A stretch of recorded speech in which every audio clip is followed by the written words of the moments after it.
In the labyrinthine corridors of hip-hop punditry, a recent tempest brewed as DJ Akademiks, a maestro of musical analysis, thrust himself into the tumultuous waters of controversy. Right? Y'all don't even want me for a music review. So I know that I'm not now the right... The harbinger of truth. Nah, you know what really... morality. Since we here, we're really...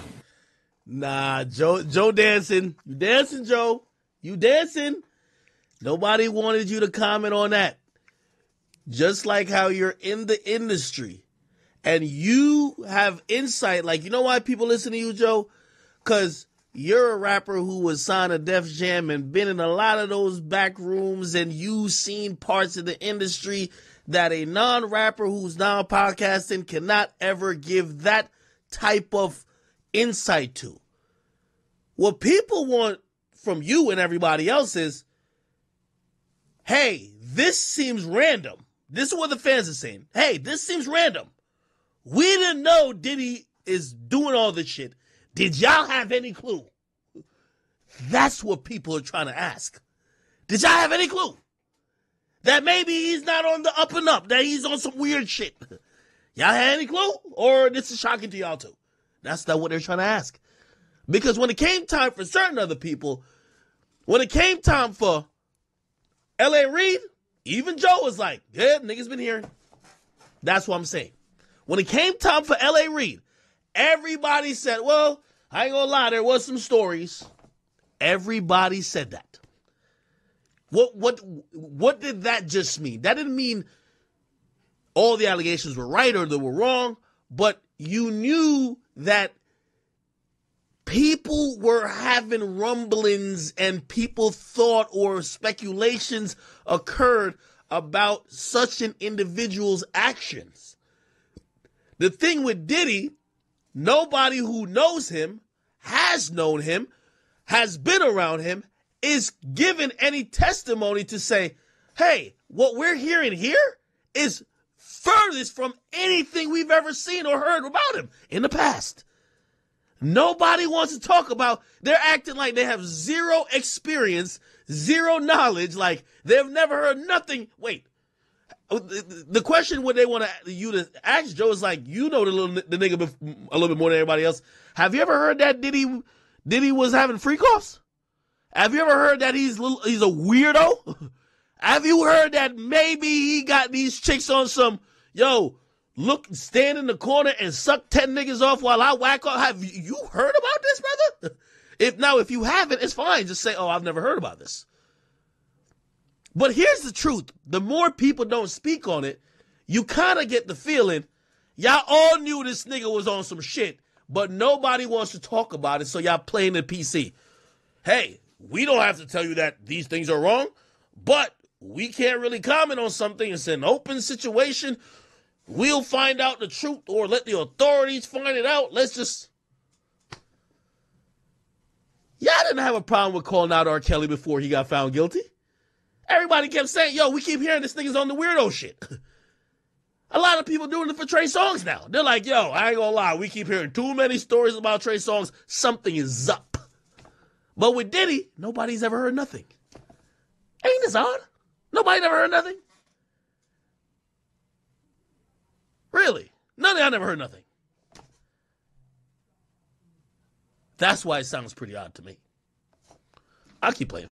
A reaction video, akin to a verbal cyclone, saw Akademiks unleashing a linguistic storm upon none other than Joe Budden, a luminary in the pantheon of hip-hop discourse. In the crucible of critique, Akademiks dissected Joe's handling, or lack thereof, of the Diddy lawsuit on his podcast, laying bare the fissures in Joe's consistency and the conspicuous silence shrouding the industry's inner workings. The crux of Akademiks' diatribe pivoted on Joe Budden's evasion of the Diddy lawsuit, a dance of circumlocution that left Akademiks, and presumably others, yearning for the resonant cadence of Joe's unique insight. In the grand tapestry of hip-hop punditry, Joe's silence became a lacuna, a missing note in the symphony of industry analysis that fans had come to anticipate.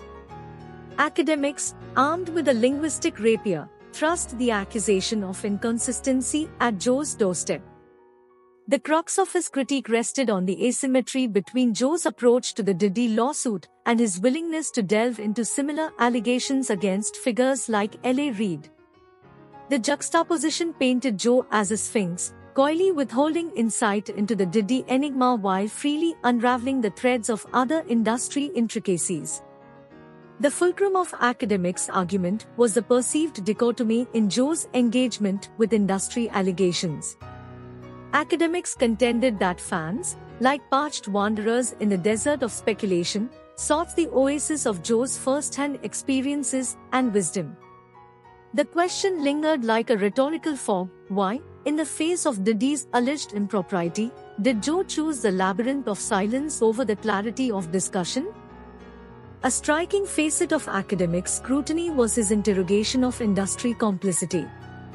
He laid bare the curious reticence of those privy to the industry's inner sanctum, suggesting an unspoken pact of silence akin to a musical omerta. The allegorical silence surrounding Diddy's alleged actions, juxtaposed with the vocal condemnations of others like R. Kelly and Trey Songz, became a discordant note in the melody of industry accountability. Akademiks, in his linguistic quest, unearthed the enigma of industry whispers. He probed the paradox of those within the echelons of knowledge feigning ignorance, an industry of sphinxes guarding their secrets with a veiled elegance. The silence surrounding Diddy's alleged behavior became a cipher, inviting speculation into the clandestine corridors of hip-hop power dynamics.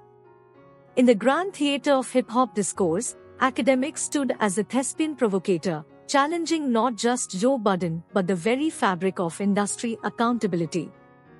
His interrogation was a symphony of rhetoric, a lyrical ballet pirouetting through the nuances of inconsistency and complicity. The silence enveloping Diddy's alleged actions became a literary chiaroscuro, casting shadows upon the tapestry of the hip-hop narrative. Friendship, like an invisible tether, can often influence the choices of even the most audacious commentators.